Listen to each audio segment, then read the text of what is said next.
Hello students. तो आज के स्टूडियो में हम सीख रहे ब्रांच अकाउंट शाखाना हिसाब। ऑलरेडी चैप्टर के 7 वीडियो अपलोड हो चुके जिसमें हमने इस चैप्टर की हर मेथड को डिटेल में समझा हुआ है, इसलिए रिक्वेस्ट है स्टार्टिंग से 7 वीडियो जरूर देखिएगा जिससे आज का सम समझने आपको और आसान रहेगी। आज हम क्या सीख रहे हैं, आज जो लेटेस्ट एग्जाम हुई थी दिसंबर 2022 उसमें चैप्टर के जो 2 सम्स पूछे गए थे उन दोनों का आज हम सॉल्यूशन करने वाले हैं। तो यहाँ पर बुक में गुजराती मीडियम की यूज़ कर रहा हूँ, लेकिन मैं गुजराती इंग्लिश दोनों में ही कंप्लीट लिखकर एक्सप्लेन करूँगा। जो 2 सम्स हम सीख रहे हैं जिसमें जो फर्स्ट सम रहेगा वहाँ पर आप देख रहे होंगे हमको शाखाना वार्षिक हिसाब हो फाइनल अकाउंट बनाना रहे, इस टाइप का सम्स ऑलरेडी अपलोड हुआ है। सेकंड जो एक और सम्स था ये हमारा 7 मार्क का था और ये 14 मार्क का था। जो 7 मार्क का पूछा गया था उसमें मैं शाखा का खातू ब्रांच अकाउंट बना के दिया गया था जिसके बेस पर हमें नफा नुकसान और व्यापार खाता ट्रेडिंग और प्रॉफिट लॉस बनाना है। तो दोनों टाइप का सम्स इंपॉर्टेंट है, इस वीडियो को प्लीज एंड तक जरूर देखिएगा। तो चलिए सॉल्यूशन को स्टार्ट करते हैं। तो पहले से अकाउंट क्रिएट किए हुए है, जैसे मैंने कहा ऑलरेडी वीडियो अपलोड हुए, थोड़ा बहुत बेसिक आपको पता रहेगा, इसलिए मैं डायरेक्ट सॉल्यूशन पे ही बात आऊँगा। तो 4 अकाउंट बना दिए, एक हमारा ट्रेडिंग व्यापार खाता प्रॉफिट लॉस नफा नुकसान, फिर हमारा आएगा हेड ऑफिस मुख्य ऑफिस का, तो और लास्ट में बनेगा बैलेंस शीट पाको से। सॉल्यूशन स्टार्ट करते हैं। तो फर्स्ट हमें क्या करना है, जितना भी ये काचू से जो ट्रायल बैलेंस दिया गया है उसमें जो जो एंट्रियाँ दी गई, जो जो बाकियाँ दी गई उस सबकी हम सिंगल एंट्री कर देंगे, या कम से कम दिए सम्स के अंदर, वरना ज़्यादा से ज़्यादा टाइप में जो दी गई होती है उस टाइप का भी हम सम्स सीखे हुए हैं। तो स्टार्ट करते हैं। पहला है स्टॉक। स्टॉक में आप तारीख चेंज जरूर कीजिएगा। 1 अप्रैल लिखा गया, अप्रैल मतलब ये ओपनिंग स्टॉक है। हम ओपनिंग स्टॉक का आता है व्यापार खाते ट्रेडिंग अकाउंट में आता है, उधार जमा सब आपको पता ही रहेगा, इसलिए मैं एंट्री करते जाऊँगा। ओपनिंग स्टॉक जो हमारे व्यापार खाते में आएगा, उधार साइड दिया इसलिए आपको बेसिक समझ आना है, उधार साइड आएगा, बस खाता डिसाइड कर लेना कि कहाँ पे आएगा। सरू नो स्टॉक कहीं पे शॉर्ट कर लिखा हो तो समझ जाइएगा दोनों मीडियम वाले स्टूडेंट्स। ये हमारा हो गया 80,000। उसका सेकंड एंट्री देखिएगा, देवादार दिया गया है, डेप्टर दिया गया है, जहाँ पर 2 लाख है, ये हमारा बैलेंस शीट में आएगा। बैलेंस शीट में क्या बनता है हमारा मिलकत एसेट्स, थोड़ा हेडिंग नहीं लिखा आप समझ जाएंगे, देवादार डेप्टर, ठीक है। यहाँ पर देवादार की एंट्री कर रहे हैं, डेप्टर जो हमें अमाउंट दी गई थी 2 लाख, कोई एग्जेम्पशन होता नहीं इसलिए हम डायरेक्ट आउटसाइड इसको कर सकते हैं। उसके बाद नेक्स्ट दिया गया खरीदी परचेस, इस बार डायरेक्ट नाम दिया गया, कई बार ऐसा भी होता है मोकलेल माल या मडेल माल लिखा गया, goods send to branch account ऐसा होता है, ठीक है, या receive from the head office, तो वो भी अपनी एक तरह की खरीदी परचेज ही होती है, या फिर डायरेक्ट भी लिखा गया होता है, या दोनों एंट्रियाँ भी होती है। तो डायरेक्ट दिया गया खरीदी परचेस कहाँ आएगा, हमारा ट्रेडिंग अकाउंट में आएगा। इस पर परत जो बोलते हैं रिटर्न है या नहीं, तो इस समझ में दिया गया नहीं है, कोई भी एंट्री रिटर्न परत की नहीं है, इसलिए इसको डायरेक्ट आउटसाइड करेंगे, वरना आपको रिटर्न परत की एंट्री दिया तो आप माइनस करना रहता है। यहाँ पर हम एंट्री कर रहे हैं परचेस। नॉर्मल सम्स पूछा गया 14 मार्क आता है, इसलिए इस टाइप मेथड का अगर इजी सम्स पूछता है तो बहुत इजीली फटाफट सम्स कंप्लीट हो पाता है कम से कम टाइम के अंदर, क्योंकि ऑलरेडी आपने फाइनल अकाउंट वार्षिक सब सीखा होता है। भाड़ू और वेरा ये हमारा एक्सपेंस खर्चा दिया गया है, जो हमारा रेंट और टैक्स है, जो हमारे प्रॉफिट लॉस में आएगा। डेबिट साइड उधार साइड, उधार साइड ही आने वाला है, हमारे खर्चों की बात है। ये रेंट और टैक्स जो दिया गया है, भाड़ू अन्य वेरा जिसकी अमाउंट दी गई है हमारी 80,000 की। अमाउंट लिखने में आगे पीछे हो तो आप समझ जाइएगा। अगला टॉपिक दिया पगार, सैलरी दिया गया है, इस पर कोई एडजस्टमेंट हवाला नहीं, कई बार अंदर तारीख दिया गया तो आपको देख लेना है। टोटल 12 महीने का हमको कैलकुलेट करना रहता है, जितना महीने का बाकी रह जाए उसको प्लस करना रहता है। यहाँ पे ऐसा कुछ है नहीं, पगार सैलरी सीधा सीधा हमारा आ जाएगा। प्रॉफिट लॉस में एज अ खर्च हम लिखेंगे एक्सपेंस के तौर पर, पगार की एंट्री होगी 1 लाख जो हमें दिया गया है। उसके बाद एंटर देना, सेकंड सम्स भी हम समझेंगे। ऑफिस खर्च जो ऑफिस एक्सपेंस दिया है वो भी हमारा प्रॉफिट लॉस में आएगा। हमारा जितने भी एक्सपेंस है, ठीक है, ऑफिस एक्सपेंस, ऑफिस ना खर्चा जो हमारा है यहाँ पर 50,000। उसके बाद जो बिजनेस को रन करने के लिए खर्चे होते हैं वो सब यहाँ पे आते हैं, और प्रोडक्शन से जुड़े हुए जो खर्चे होते हैं हमारे यहाँ पर व्यापार खाते ट्रेडिशनल ट्रेडिंग अकाउंट में आते हैं। बैंक सिलक समझिएगा, बैंक बैलेंस दिया गया, रोकड़ या बैंक कोई भी हो, हमारी मिलकत बनती है जो सिलक होती है, हमारे जो बैलेंस होता है यहाँ पर बैंक बैलेंस बताया गया। बैंक में जो बैलेंस है हमारा बैंक खाते का वो हमारा बताया गया यहाँ पर 50,000। साथ साथ में हमें एक और एंट्री देख रहे होंगे यहाँ, स्थिर मिलकत लिखा गया है, फिक्स एसेट्स, एसेट्स है तो हमारा एसेट साइड ही आएगा। ऊपर नीचे का थोड़ा बहुत एंट्री लिख दिया तो भी चल जाएगा, पर एक फॉर्मेट आपको थोड़ा बहुत पता रहेगा तो अच्छी बात है। ऊपर आपकी जो दृश्य के अंदर लंबा गाड़ा की जो होती है वो लिखिए, बीच में थोड़ा बहुत चालू वाली मिलकत लिखिए, फिर लास्ट में अवास्तविक जो होती है वो लिखिए। पता हो तो अच्छी बात है, ना लिख दोगे आगे पीछे तो वैसे भी चल जाएगा। 1,40,000। अब देखिए जमा साइड की बात की, क्रेडिट तो सारी एंट्री क्रेडिट जमा साइड ही आने वाली है, कई बार इस फॉर्मेट में दिया तो भी आपको समझ में आ ही जाएगा। अगला एंट्री दिया मुख्य ऑफिस नु खातु, हेड ऑफिस का बैलेंस दिया गया। जमा साइड है तो उसका जमा साइड ही लिखना है, ये ओपनिंग बैलेंस होगा। जिस तरह से आप लिखना पाओ 2-3 तरह से आप लिख सकते हो। बैलेंस ब्रॉड डाउन लिखा है, गुजराती वाले बाकी आगरला या लाव्या या फिर शुरुआतनी बाकी ऐसा करके लिख सकते हैं। बाकी अगर लाव्या 2,80,000, ये हमारा हेड ऑफिस का ओपनिंग दिया गया, हमको क्लोजिंग निकालना रहेगा जो जाके बैलेंस शीट में हमारा जाएगा जब इसको क्लोज करेंगे तब। अगला दिया गया लेनदार, क्रेडिटर की एंट्री दी गई, देवा बाजू आएगा, लायबिलिटी जमा मतलब ये हमारा जमा साइड होता है, ठीक है। यहाँ पे उधार उल्टा होता है क्योंकि लायबिलिटी हमारा, इसलिए इसका हमारा क्रेडिट बैलेंस होता है। लायबिलिटी का अमाउंट दिया गया ये हमारा क्रेडिटर की एंट्री दी गई है, लेनदार की 1,20,000। उसका दिया वेचाण दिया गया सेल्स, इसमें परत रिटर्न दिया गया नहीं है तो उसकी भी डायरेक्ट एंट्री आउटसाइड हम कर देंगे जो हमारा व्यापार खाते में आने वाला है। सेल्स वेचाण की एंट्री 7,80,000। इस टाइप के और भी सम अपलोड हुए वो भी देखिएगा जरूर। अगला कमीशन है, ये हमारी आवक है क्योंकि जमा साइड है, या नहीं पता चलता है जमा है तो जमा साइड हमको लिख देना रहेगा, उधार है तो उधार साइड, और दोनों का दिया है तो दोनों का लिख देना। जैसे वटा डिस्काउंट दिया दोनों का तो दोनों साइड लिख देगा, उधार साइड भी आएगा जमा साइड भी आएगा। ये हमारा प्रॉफिट लॉस में आता है। जमा इसलिए आपको जमा साइड एंट्री करना, एक तरह से समझ पाओ तो हमारी इनकम बताई गई है, हमको कमीशन मिला है, ठीक है, रिसीव हुआ ये 20,000। उसके बाद अब देख रहे होंगे आगे कोई एंट्री है नहीं, सारी एंट्री हमारी फर्स्ट काम हो चुका है। अवधारक की माहिती जो दी एडिशनल इन्फॉर्मेशन उसकी डबल एंट्री ध्यान से समझिएगा। फर्स्ट टॉपिक अगेन स्टॉक दिया गया, तारीख देखेंगे मार्च का है। देखिए ये 1 अप्रैल स्टार्टिंग है तो 31 मार्च हमारा क्या होगा क्लोजिंग होती है। हमारा क्लोजिंग स्टॉक दिया गया, आखिरी स्टॉक दिया गया, जिसकी डबल एंट्री बेसिक आप सबको पता है एक व्यापार खाते में आएगा, कहाँ पर आएगा जमा साइड आएगा। याद रखिएगा कौन किस साइड आएगा, क्लोजिंग स्टॉक आखिर स्टॉक एक व्यापार खाते के हमारे जमा साइड लिखेंगे। और सेकंड ये हमारा स्टॉक मिलकत बन जाता है, एसेट्स होता है क्योंकि इस साल का जो बचा हुआ है हमारा मिलकत कैटेगरी में बन जाता है। तो यहाँ पर सिर्फ स्टॉक लिख दिया तो भी आप समझ जाओगे, वरना पूरे लिखिएगा आखिर स्टॉक क्लोजिंग स्टॉक जो में दिया गया था 1 लाख। सेकंड इसके दोनों एंट्री आपको समझ आगे, ये हमेशा फिक्स मोस्ट ऑफ होता ही है। अब यहाँ पे ध्यान से समझिए, फर्नीचर की बात की है, एक एसेट्स मिलकत है, यहाँ पर बोला गया है वो कौन मेंटेन करता है, हैंडल कौन करता है, मुख्य ऑफिस, उसकी बुक में लिखा जाता है हेड ऑफिस में। तो यहाँ पर ओनली आपको याद रखना घसारा डेप्रिसिएशन की एंट्री करना है। फर्नीचर की कई बार यहाँ पे अमाउंट दी गई हो डेप्रिसिएशन घसारा निकालने के लिए, तो फर्नीचर की मेन अमाउंट कहीं लिखना नहीं है क्योंकि वो मेंटेन कौन कर रहा है, मुख्य ऑफिस हेड ऑफिस कर रहा है, इसलिए यहाँ पे हमको नहीं करना है। ये हम शाखा के चौपड़े में कर रहे हैं, देख रहे हो in book of branch account. Direct हम डेप्रिसिएशन पे ध्यान देंगे, यहाँ तो हमें अमाउंट दे रखी है 10,000 और 10,000 की एंट्री डबल कैसे होगी तो ध्यान रखिए। एक तो हमारा डेप्रिसिएशन होता है, घसारो है तो प्रॉफिट लॉस में आपको लिखना ही है कायदे से हमारा यहाँ आएगा डेप्रिसिएशन घसारो। डायरेक्ट हमें अमाउंट दी गई, कई बार निकालना तो जरूर निकाल लीजिएगा, जो अमाउंट हो जो मंथ हो उसके बेस पर निकालिएगा जो परसेंट दिया गया। सेकेंड एंट्री जो मुख्य ऑफिस रख रही है हेड ऑफिस है, इसलिए इसका हेड ऑफिस में जाएगा, मुख्य ऑफिस में जाएगा। यहाँ उधार साइड है तो वहाँ का जाएगा जमा साइड जाएगा।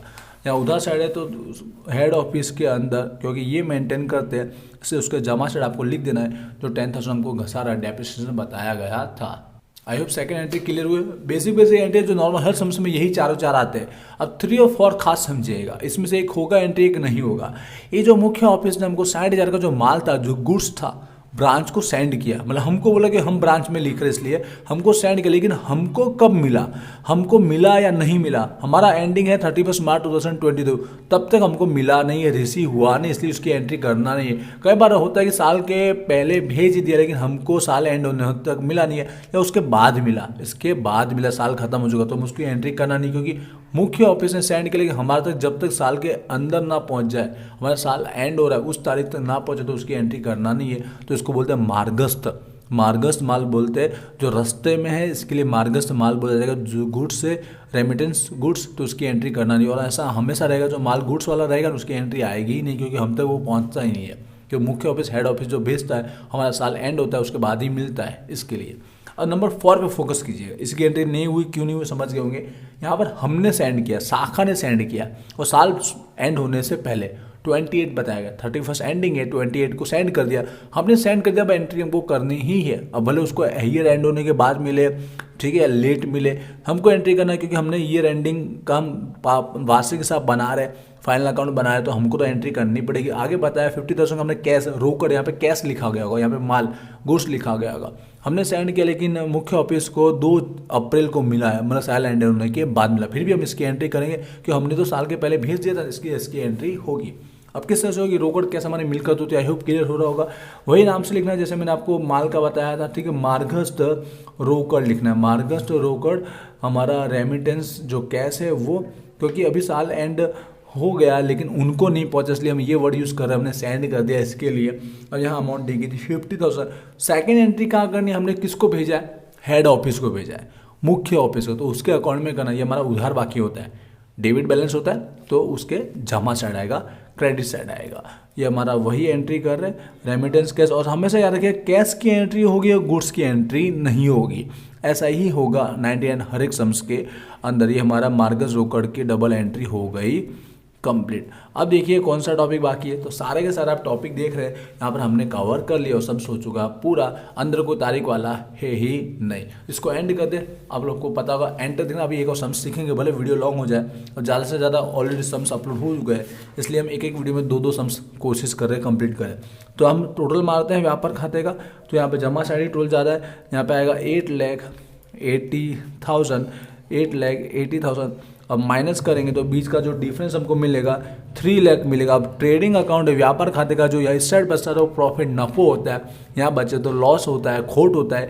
पर यहाँ पे क्या नाम देते हैं हम लोग, ग्रोस प्रॉफिट लिखा जाएगा। ये हमारा ग्रोस प्रॉफिट बनता है काचो नफो, जो नेक्स्ट अकाउंट में ट्रांसफर करेंगे। यहाँ डेबिट साइड है तो यहाँ पर क्या आएगा, क्रेडिट साइड। ये सब आप बेसिक 12th से सीखते ही आ रहे हैं किस तरह से क्लोज किया जाता है फाइनल अकाउंट, वार्षिक हिसाब काचो नफो। अमाउंट दी गई थी 3 लाख। फर्स्ट अकाउंट का जो आंसर है वो राइट होना बहुत जरूरी है, यही आगे कैरी फॉरवर्ड होता रहता है इसके लिए। टोटल हम जमा साइड मारे, यहाँ पे दोनों साइड देख लेना, कहीं पे ज़्यादा कम हो सकता है, आप दोनों साइड का देख लीजिएगा, फिर आप लिखिएगा जो हाईएस्ट हो वो हमको दोनों साइड लिखना रहता है। थोड़ा बहुत मैं स्टूडेंट में बोल रहा हूँ, लेकिन आप 1-2 बार समझिएगा, आपको पता चल जाएगा। माइनस करेंगे तो अब आपको कितना मिलेगा, यहाँ पर 80,000 मिलेगा। तो 80,000 अब क्या कहलाएगा, प्रॉफिट लॉस का नफा नुकसान का, इसलिए हम नेट बोलेंगे क्योंकि इसमें सारे खर्चे माइनस हो जाता है। इसके लिए ये प्रोडक्शन उत्पादन से संबंधित होता है, कारखाना फैक्ट्री से, बाकी सब यहाँ पे आ जाता है, इसलिए नेट प्रॉफिट या हमारा चोखो नफो बन जाता है, जो एक्चुअली बैलेंस शीट में जाता है, लेकिन बीच में यहाँ पे हेड ऑफिस आएगा। ठीक है, वहाँ पर कहा था डेबिट साइड, तो यहाँ पे कहा आएगा क्रेडिट साइड आएगा। ठीक है, नेट प्रॉफिट चोखो नफो क्रेडिट साइड आएगा, जो हमको मिला था 80,000। अब इसको एंड करते, इसका ओपनिंग हमारे पास था, उसका क्लोजिंग हम लोग निकाल रहे हैं। तो यहाँ पे एक ही साइड का आंसर हमारे पास सब वैल्यू आ रही है, तो टोटल है 4,20,000। अब बीच का डिफरेंस कुछ माइनस करने के लिए है नहीं, तो वही सेम डिस आने वाला। वैसे 99% ऐसा ही आपको मिलेगा, यहाँ पर कोई एंट्री देखने को नहीं मिलेगी। इसके लिए आपको लिख देना है बैलेंस क्लोज डाउन लिख देना है आपको, यहाँ पे बाकी आगड़ लई गया, या फिर आखिर से ऐसा लिख सकते हो आप, बाकी आगड़ लई गया। जो आगे जाके ये उधार साइड है, तो ये जमा साइड है, ये हमारा जमा बैलेंस है, तो यहाँ पे आएगा नाम क्या लिखना है, हेड ऑफिस, क्योंकि हेड ऑफिस का बैलेंस लिख लेना, इसलिए हेड ऑफिस लिख देना है। ऑफ मुख्य ऑफिस खाते, थोड़ा स्पीड में लिखो इसलिए ऐसा हो रहा है, मुख्य ऑफिस खाते जो बैलेंस मिला 4,20,000। क्लियर है ये। अब टोटल मारेंगे, बैलेंस शीट है तो दोनों साइड का क्या होना चाहिए, एकदम इक्वल होना चाहिए, जिससे हमारा आंसर क्या हो जाएगा, परफेक्ट हो जाएगा। यहाँ तो आप सामने सामने दिख रहे हैं 420 और 120, 5,40,000 है, और यहाँ पे भी आपको 5,40,000 मिल जाएगा। और इसी के साथ ये सम्स हुआ कंप्लीट। आई होप क्लियर हुआ होगा, कुछ डाउट नहीं होगा, ऑलरेडी इस टाइप के सम्स अपलोड हुए, ये तो बेसिक था। अब सेकंड सम्स की ओर चलते हैं, जिसमें भी आपको नया सीखने को मिला। 2 टाइप के सम्स आपको बुक में देखने को मिलेंगे। ठीक है, यहाँ पे हमको नया क्या सीखने को मिलेगा, शाखा ब्रांच अकाउंट हमको दे दिया गया, इस पर से कैसे बनाना। 7 मार्क का है बट इंपॉर्टेंट है, ध्यान से समझिएगा।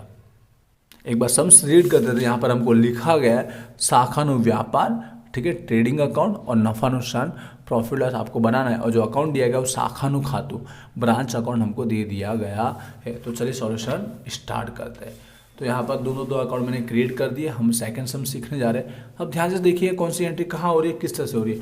अब बोलना चाहूँगा एडिशनल इन्फॉर्मेशन में आपको कोई भी एडजस्टमेंट हवाले दिए गए नहीं है, 1-2 बाई चांस हो सकते हैं, तो उसको भी आप सॉल्व करना आपको आना चाहिए। इलस्ट्रेशन एग्जाम्पल दिए, जरूर चेक कीजिएगा। तो सॉल्यूशन स्टार्ट करते हैं। बेसिक से आपने शाखा ब्रांच अकाउंट बनाना सीखा ही है, और उस समय प्रॉफिट लॉस नफा नुकसान खाता भी मांगा गया होता था, तो वो भी आपने सीखा, तो ये फटाफट आ जाएगा। तो हमको बैलेंस दिया गया सबसे पहले, जो जिसका वो ओपनिंग बैलेंस बताएगा, ये हमारा उसका क्लोजिंग बैलेंस होता है। तो कौन इन दोनों में से कहाँ आएगा, ध्यान से समझिएगा। ये स्टॉक है, ठीक है। तो ये हमारा ओपनिंग स्टॉक है, हमारा शुरुआत में स्टॉक है। तो कहाँ जाएगा, ये व्यापार खाते में जाएगा, ट्रेडिंग अकाउंट में जाएगा।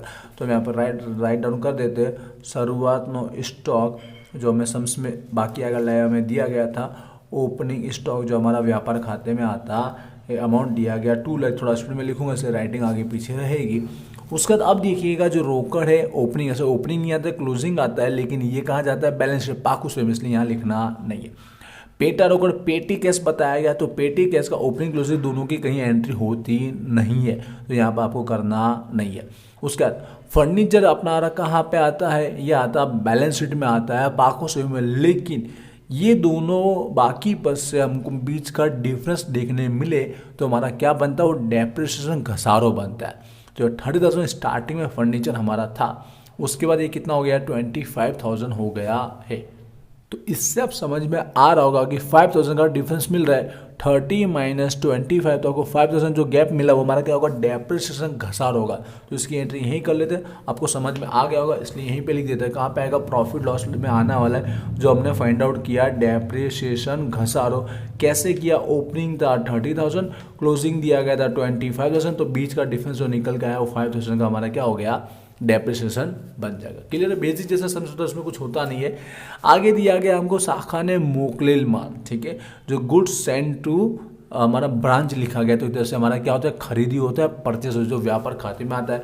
आप जैसा लिखा गया वैसा ही लिखिएगा, गुड्स सेंड टू ब्रांच या goods receive from the head office, कोई भी वर्ड यूज़ कीजिए वो एक ही बात है। शाखा ने मोकलेल माल जो हमारा खरीदी परचेस बनता है, इसलिए हम लोग कहाँ लिखते हैं, इसको व्यापार खाते में लिखते हैं। अमाउंट लिखा गया 12 लाख लिखा गया, इसको अंदर लिखना रहेगा क्योंकि हमको रिटर्न इसका परत भी दिया गया है इसके लिए। आगे बढ़ते हैं, जब वो टॉपिक आएगा तब हम लोग माइनस कर लेते हैं, एक एक करके हम कंटिन्यू कर रहे हैं इसके लिए। यहाँ पर रोकड़ खाते अगेन कैश दिया गया, पेटा रोकड़ पेटी कैश की अमाउंट दी गई, इसका मतलब हमको हेड ऑफिस जो पैसा मिला है परचून खर्चा करने के लिए, सन्ड्री एक्सपेंस उसके लिए दिया गया, इसकी एंट्री यहाँ करना नहीं, इन दोनों में कहीं पे भी आएगा नहीं, क्योंकि हमको जो एंट्री आता है वो आपको बताऊंगा, अकाउंट क्रिएट करेंगे तब आपको पता चलेगा। रोकड़ खाता अगले सारे खर्चे दिए गए, हेड ऑफिस से जो हमको पैसे मिले हैं वो, उसमें से जो हमने खर्चा किया वो इन दोनों अकाउंट में वो आ जाएंगे। पहला मजूरी का वेजिस का दिया गया, जो हमारा कहाँ पे आता है, ट्रेडिंग में आता है। याद रखिएगा मजूरी का जो खर्चा रहेगा ना, वेजिस का, वो याद रखिएगा ट्रेडिंग में लिखिएगा, प्रॉफिट लॉस में मत लिखिएगा। 2,000 का खर्चा दिया गया है। उसका जो खर्चा दिया पगार सैलरी का दिया गया, जो हमारा प्रॉफिट लॉस में आने वाला है। सैलरी पगार जितने भी खर्चे हमने एक्चुअल में किए ये वो अमाउंट दी गई है। फिर भाड़ू जो हमने रेंट पे किया है उसकी एंट्री बताई गई है, अमाउंट दी गई है 15,000। फिर एडवर्टाइजमेंट जाहिरात का बताया गया 7,000। सारे के सारे हमको कहाँ लिखना है, प्रॉफिट लॉस में ही लिखना है। ये हमारे एक्चुअल खर्चे ब्रांच के जो हमने किए हैं, जो पैसा भेजा वो अलग होता है, जो हमने किया हम लोग यहाँ है उसकी एंट्री करते हैं। ये नफ़ों की एंट्री नहीं करना, ये एक्चुअली हम फाइंड आउट करेंगे, और प्रॉफिट नफ़ो हमारा इतना आना चाहिए, तो ध्यान से हम देखेंगे। अब जमा साइड की बात करते हैं, ध्यान से देखिएगा।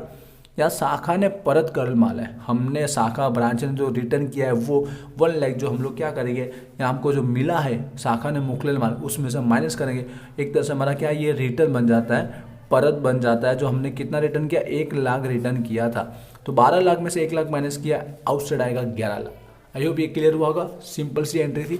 अब यहाँ पे समझिएगा आवक बताया गया है, ठीक है, हमारी इनकम बताई गई है, परचून सन्ड्री इनकम परचून आवक, तो इसकी एंट्री हम लोग करेंगे। जैसे परचून खर्च की एंट्री करते जो यहाँ दी गई नहीं वो हम फाइंड आउट करेंगे, ये थोड़ा नया सीखने को आपको मिलेगा।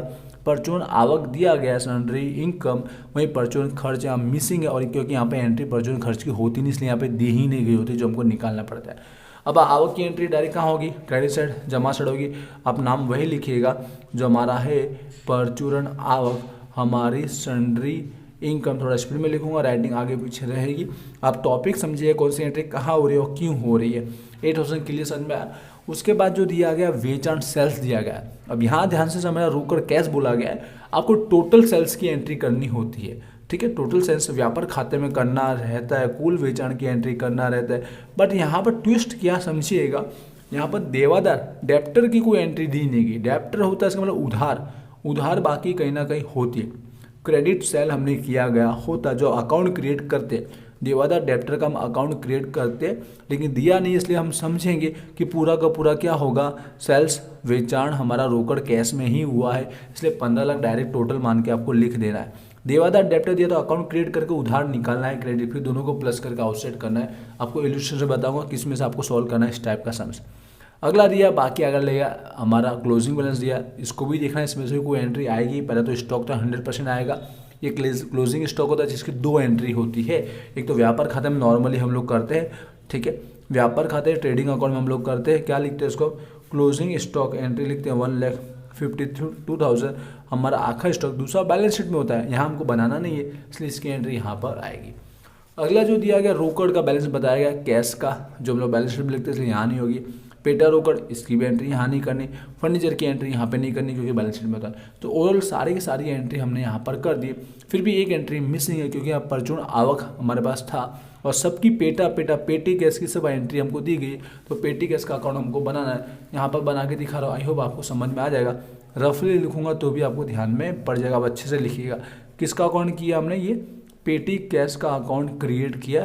पेटा रोकड़ का जो हम लोग शाखा के टाइम भी बनाते थे, जब भी वार्षिक हिसाब होता ही था, ओपनिंग क्लोजिंग मिसिंग हो उसके लिए भी यहाँ पे ओपनिंग बैलेंस लिखेंगे, यहाँ पर क्लोजिंग बैलेंस लिखेंगे, ठीक है, शुरुआत नहीं बाकी आखिर बाकी। यहाँ पे जो हमको मोकलेल या मॉडल जो होता है, ठीक है, मॉडल पेटा रोकेश रोकड़ वो लिखते हैं, जो हमको रिसीव हुआ है वो, और यहाँ पे जो एक्चुअल हमने खर्चा किया है परचूरण खर्च पेटी एक्सपेंस लिखते हैं, जो हमने एक्चुअल में खर्चा किया है, जो हमारा प्रॉफिट लॉस में एंट्री आता है, नफा नुकसान में जो एंट्री आता है वो। अब देखिए बाकी सारी एंट्री दी है, ये हमको फाइंड आउट करना है। यहाँ पर देखिए ओपनिंग हमको दिया गया 500, क्लोजिंग दिया गया है 300, ओपनिंग है 500, क्लोजिंग दिया गया है 300, शुरुआत और आखिर, और साथ में जो पेटा रोकड़ पेटी कैश के लिए हमको पैसा मिला खर्च करने के लिए वो हमको दिया गया था 800। अब एक्चुअल में हमने कितना किया वो हमारे यहाँ से फाइंड आउट हो जाएगा। 1300 का टोटल है, 1300 में से 300 बैलेंस बचा था, मतलब 1000 का हमने खर्चा एक्चुअल में किया। ये हमारा परचून खर्च जो प्रॉफिट लॉस में आता है जो हमने फाइंड आउट कर दिया है। तो इसकी एंट्री हम लोग को ऐड करना, बस ये थोड़ा यहाँ से समझना रहेगा। पेटी एक्सपेंस का हमने फाइंड आउट किया अकाउंट क्रिएट करके। दूसरा देवादार डेप्टर का होता जो है रिक्वायरमेंट नहीं थी, समझिए कि उसका बैलेंस दिया ही गया नहीं था, तो इसको आप क्लोज कर लेते। देखिएगा यहाँ से हमको मिलेगा ग्रोस प्रॉफिट मिलेगा, टोटल यहीं का हमको ज़्यादा मिल रहा है, तो 16 लाख निकल के आ रहा है 52,000। 16,52,000 माइनस कर लीजिए डेबिट साइड का, बीच का डिफरेंस आएगा 3,50,000। ये हमारा ग्रोस प्रॉफिट काचो नफो बनेगा। बोलना चाहूँगा अगर विजी स्टूडेंट आपने डाउनलोड नहीं किए, यूट्यूब पर देख रहे हो, 100% डाउनलोड कीजिएगा। आपके लिए सेमेस्टर 1 का कोर्स अवेलेबल है, कोर्स में ज्वाइन होंगे तो कंप्लीट आप अपनी स्टडी अच्छे से कर पाएंगे। अब यही प्रॉफिट हम आगे ले जाते हैं प्रॉफिट लॉस में, जमा बाजू ग्रोस प्रॉफिट काचो नफो 3,50,000 टोटल मान लेंगे। यहाँ पर टोटल निकल के आएगा हमारा 3,58,000 निकल के आएगा, ठीक है। और यहाँ पर टोटल उस साइड का ही ज़्यादा था, जमा साइड, इसलिए वही दोनों साइड लिखा है, बाकी चेक कर लेना रहेगा। बीच का डिफरेंस जो निकल के आया यहाँ पे 3 लाख निकल के आया, जो नेट प्रॉफिट बनेगा हमारा चोखो नफो बनेगा। और सम्स में चेक कीजिए, शाखा में जो होता है ब्रांच में ये वो सेम ही होता है, जिससे हमको आइडिया आएगा कि हमारा आंसर परफेक्ट है। यहाँ पे भी देखिए चोखो नफो जो है ये चोखो नफो ही होता है, यहाँ पे दिया गया 3 लाख, ठीक है, तो ये हमारा परफेक्ट राइट आंसर है।